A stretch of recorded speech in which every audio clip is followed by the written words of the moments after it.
Bonsoir à tous et bienvenue aux 20h de la télévision du Burkina. Voici les titres. Les dépouilles mortelles des 6 casques bleus burkinabés tués au Mali sont arrivées aujourd'hui à Ouagadougou. Ces soldats sont tombés le 2 juillet dans une embuscade meurtrière alors qu'ils étaient en patrouille dans le cadre du maintien de la paix dans la région de Tombouctou.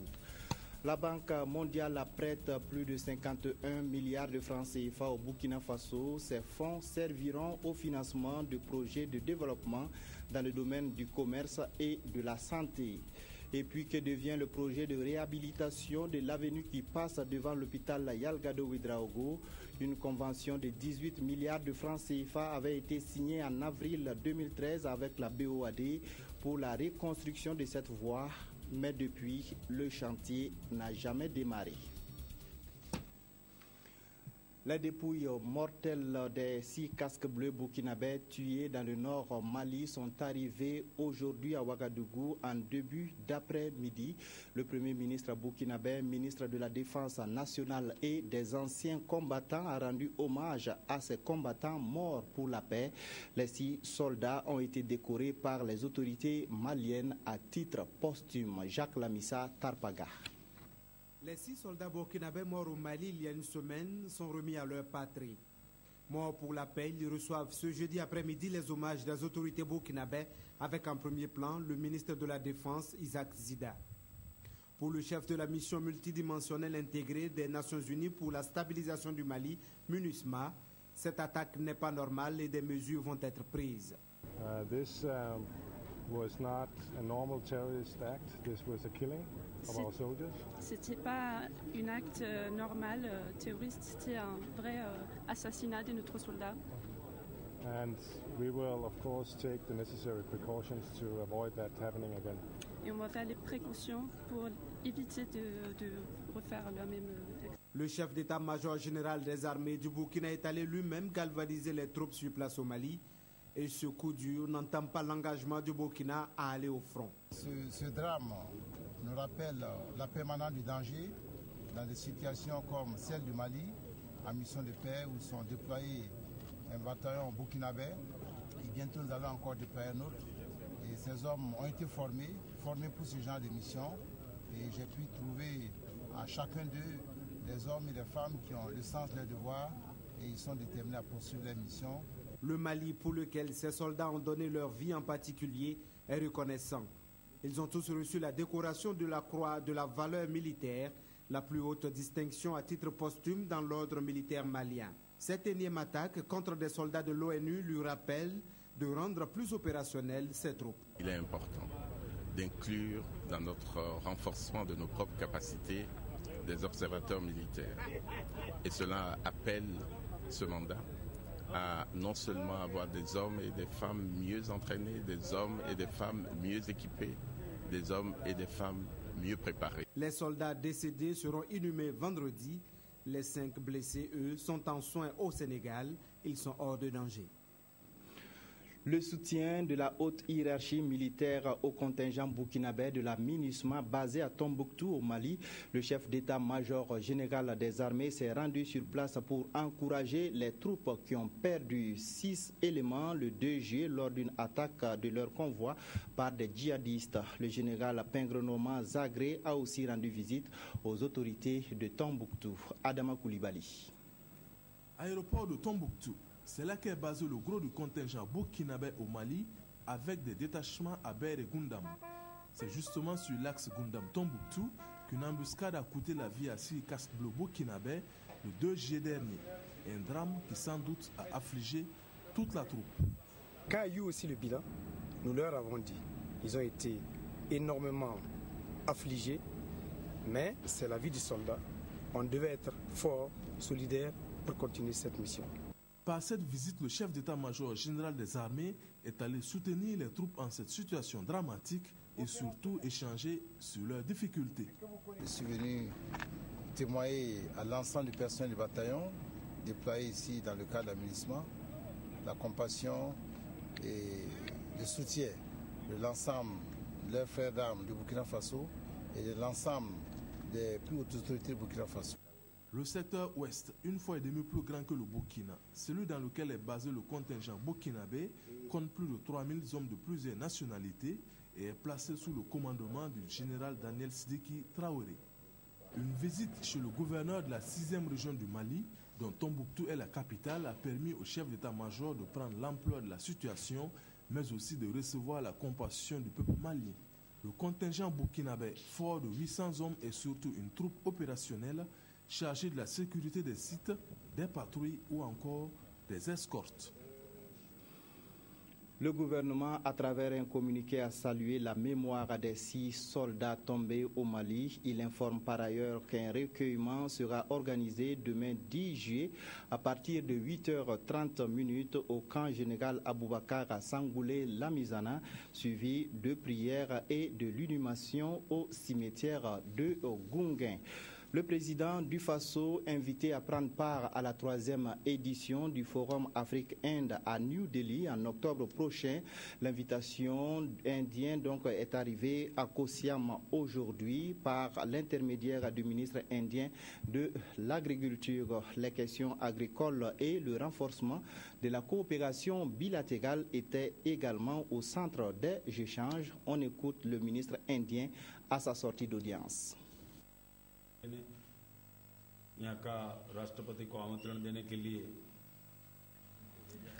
Le ministre d'État, ministre de l'Agriculture de l'Inde, est présent au Burkina Faso pour remettre une invitation personnelle du Premier ministre indien à son Excellence, Monsieur le Président de la Transition, Président du Faso, afin qu'il puisse prendre part à la 3e édition du Forum Afrique-Inde qui doit donc se tenir en octobre 2015 à New Delhi.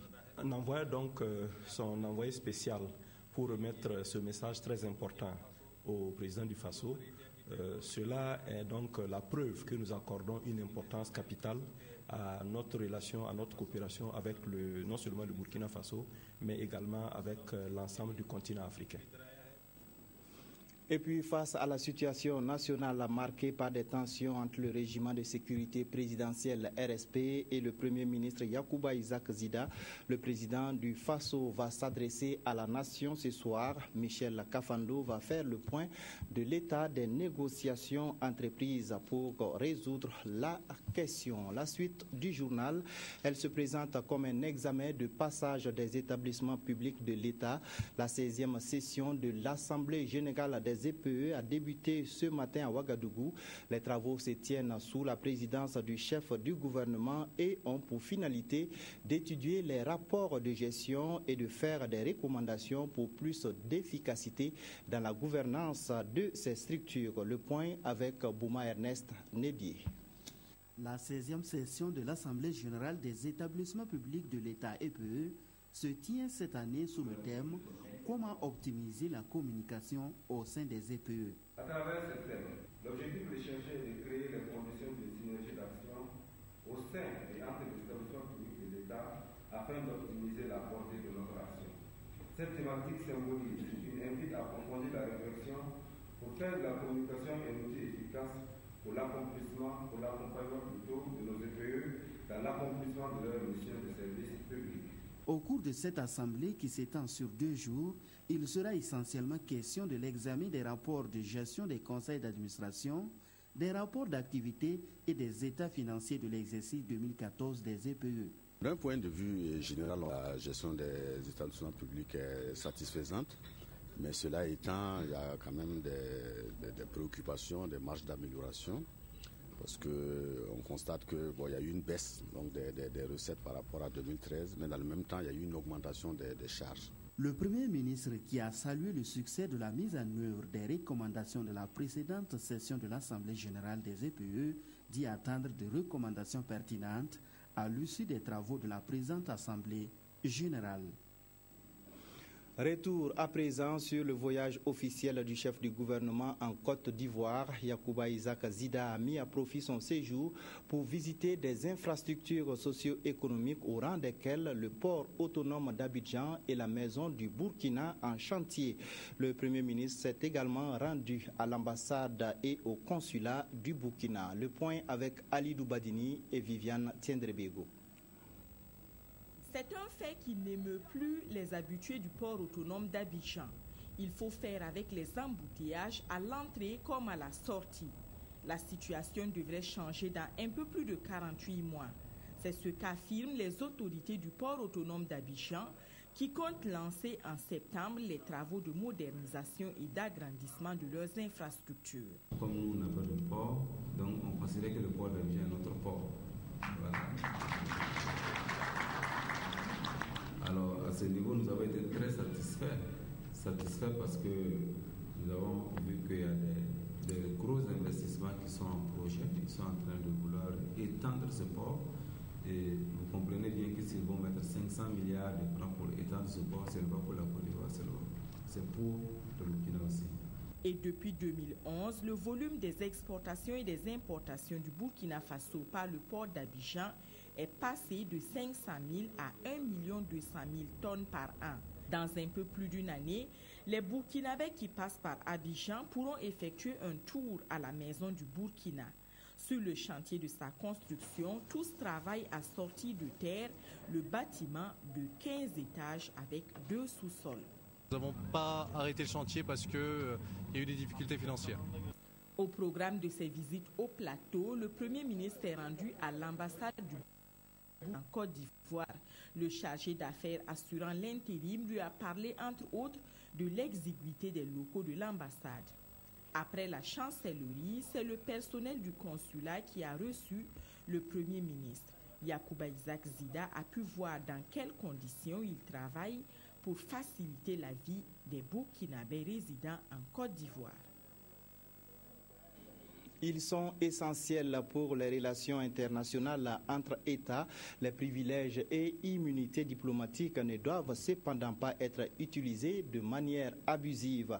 Le ministère des Affaires étrangères et de la coopération régionale a initié ce matin à Koudougou un séminaire sur l'octroi des privilèges et immunités diplomatiques. Le point avec Mokhtar Ouedraogo et Mamadou Ali Kompaoré.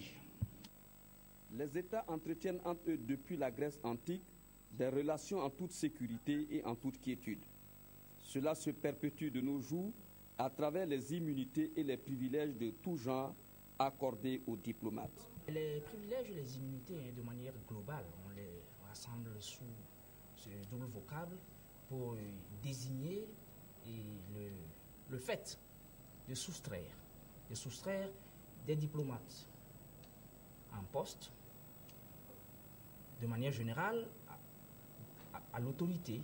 On s'attend, lorsqu'on accorde des privilèges et des immunités, à ce que le diplomate se mette à la hauteur et qu'il respecte les lois et les règlements de l'état de résidence. Le séminaire de Koudougou, qui réunit plusieurs acteurs, va permettre de mener des réflexions approfondies sur le mécanisme burkinabé d'octroi de privilèges et immunités en tenant compte des engagements pris par notre pays et au regard de notre dispositif judiciaire. Comme l'a relevé le secrétaire général du ministère des Affaires étrangères, lorsqu'un diplomate est pris en défaut, ce qui est possible, c'est qu'on lève son immunité ou qu'on le renvoie dans son pays pour être jugé. Les privilèges et immunités accordés aux diplomates ne sont pas une prime à l'impunité, mais une protection donnée aux diplomates pour accomplir leur mission dans un environnement calme et apaisé.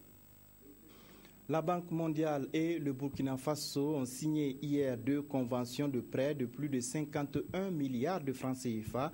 La première convention d'un montant de 30 milliards de francs CFA est destinée au financement du crédit régional pour la facilitation du commerce et de la compétitivité. Les 21 milliards de la seconde convention seront affectés à la lutte contre le paludisme et les maladies tropicales négligées. Amandine Lalsaga. Identifié comme la cause de 42% de décès dans les formations sanitaires en 2011, le paludisme demeure un problème de santé publique au Burkina Faso. Et pour permettre au Burkina d'améliorer ses performances dans le domaine de lutte contre le paludisme et certaines maladies tropicales négligées, la Banque mondiale octroie un financement à notre pays d'un montant de plus de 20 milliards de francs CFA. C'est dans ce contexte que la chimioprévention du paludisme saisonnier a été adopté comme stratégie de lutte contre le paludisme dans notre pays.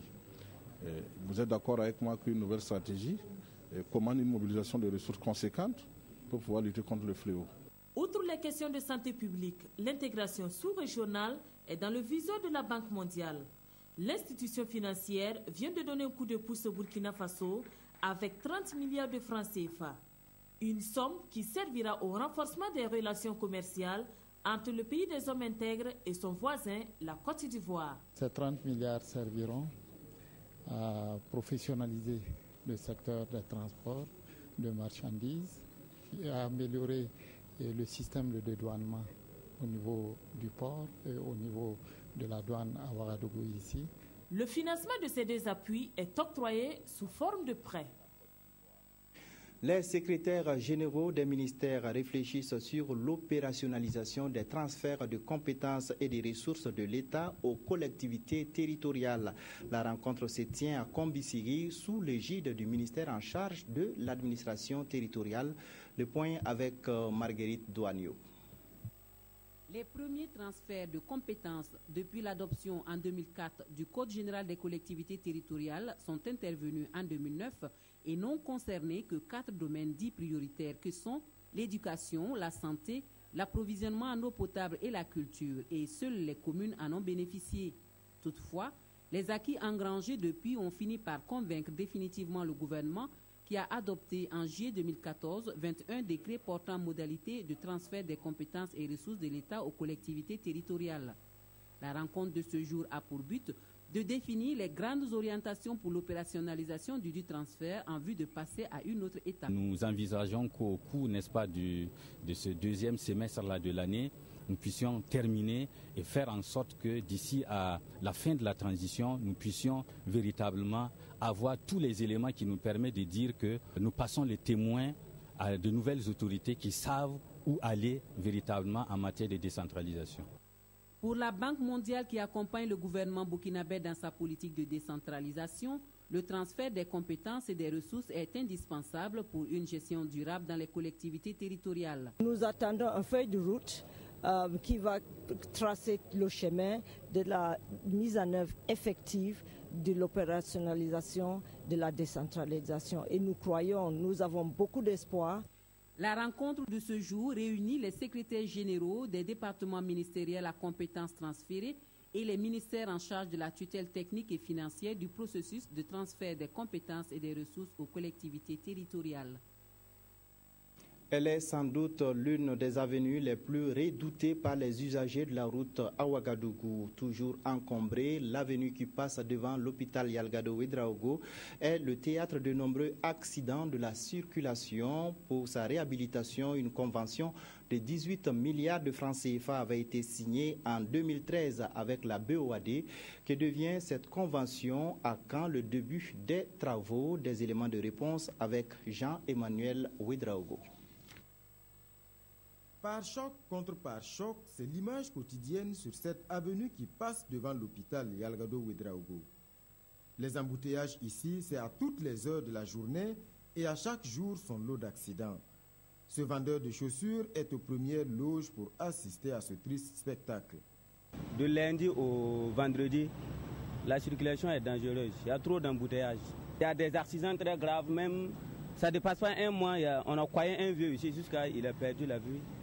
Bon, si les autorités même du pays, ils doivent voir cette voie-là. Sinon, souvent même les ambulances même veulent traverser, mais c'est un problème. Il faut dire que l'avenue est bordée par plusieurs sites très fréquentés, l'hôpital Yalgado Ouedraogo et sa morgue, le lycée Bogodougou et ses milliers d'élèves, entre autres, ce qui n'arrange pas les choses.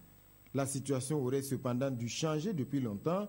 C'est du moins ce que les usagers avaient espéré en octobre 2013 avec la signature de cet accord de 18 milliards de francs CFA avec la BOAD pour la réhabilitation du tronçon. Mais jusque-là, rien. Donc ce sont des projets routiers qui sont toujours comme ça. Construire une route, il y a beaucoup d'étapes à franchir avant d'arriver à la construction, avant de mettre l'entreprise sur le terrain. L'entrepreneur est déjà choisi. La banque a donné son avis de non-objection pour ce qui concerne le choix du bureau de contrôle. Nous sommes là-dessus. Les consultations auront lieu d'ici la semaine prochaine. C'est dire que quand même le projet est assez mûr pour démarrer dans les jours à venir.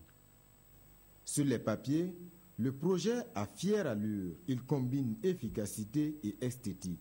De l'échangeur de l'Est, c'est-à-dire sur la route de Fada, jusqu'au croisement de l'avenue 56, en passant par l'hôpital Yalgado, il y aura un élargissement de la chaussée. Ça veut dire qu'on va avoir 2 fois 2 voies avec un terre-plein central. Et au niveau du carrefour, avec la route de Zignaré, on va avoir un passage supérieur. Ça veut dire que ça sera comme l'échangeur de l'Ouest à Gungé. Ceux qui viennent vers Fada pour aller vers l'hôpital passeront en haut, et ceux qui viennent de vers Kaya pour entrer en ville passeront sous le mini-échangeur. Le budget du projet est bouclé. 22 milliards de francs CFA, dont 18 milliards apportés par la BOAD et 4 milliards par l'État. Encore 2 étapes majeures à franchir avant le début des travaux, la ratification par le CNT et le passage en Conseil des ministres. Les premiers coups de pelleteux sont donc pour bientôt, probablement avant la fin de l'année. Jusqu'à présent, on n'a pas encore le discours du président du Faso annoncé pour ce soir. Nos équipes sont toujours à Nkosiam. Ce discours vous sera proposé dès que prêt. La Banque africaine de développement sur la trace de ses investissements dans la région du centre-ouest.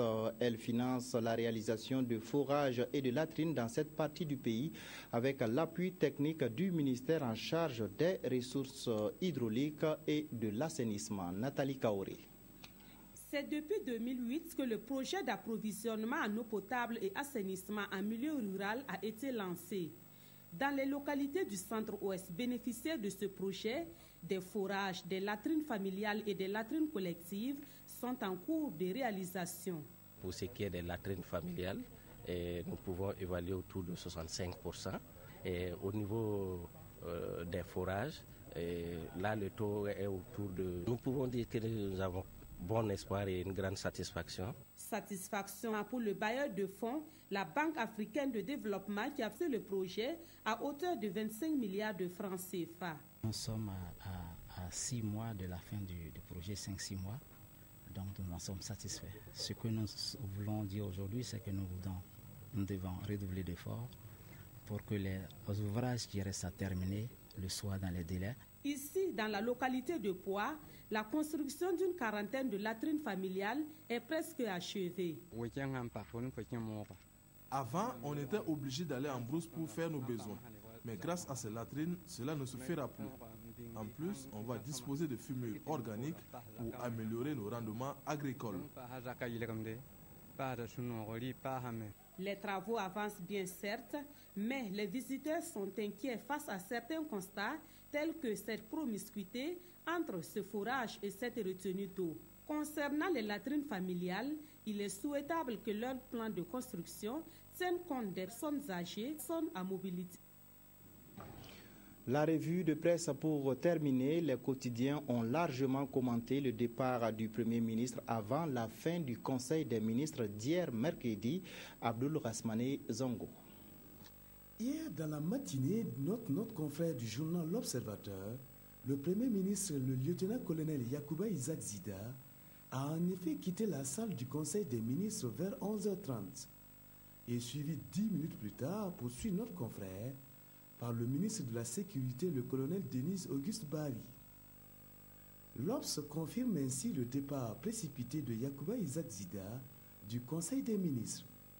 Au même moment, les éditions Le Pays s'interrogent sur pourquoi Zida a-t-il quitté plus tôt que d'habitude. Zida, je cite, a eu un malaise selon son ministre de la Sécurité. Pour le quotidien Aujourd'hui au Faso, la transition burkinabé est malade, sinon à mal, et il lui faut un remède. D'où, je cite, il faut coûte que coûte sauver la transition. Zida est un premier ministre sous pression.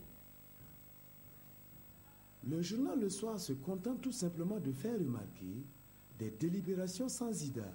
Au même moment, le quotidien Le Soir nous invite dans sa rubrique Qui vive au passage à la Ve République. En effet, notre confrère titre « Le CNT, Conseil national de la transition, clôt le débat et va passer à l'acte, c'est-à-dire au passage à la Ve République. » Quant au quotidien d'État citoyen, il focalise plutôt l'attention au cours de ce même Conseil des ministres sur l'examen de 2 projets de loi sur le statut de la magistrature. Voilà, information de dernière minute, on n'aura plus le discours du président du Faso sur la situation nationale marquée par la crise entre le RSP et le Premier ministre Yacouba Isaac Zida. Aux dernières nouvelles, ce discours a été reporté. C'est tout pour cette édition.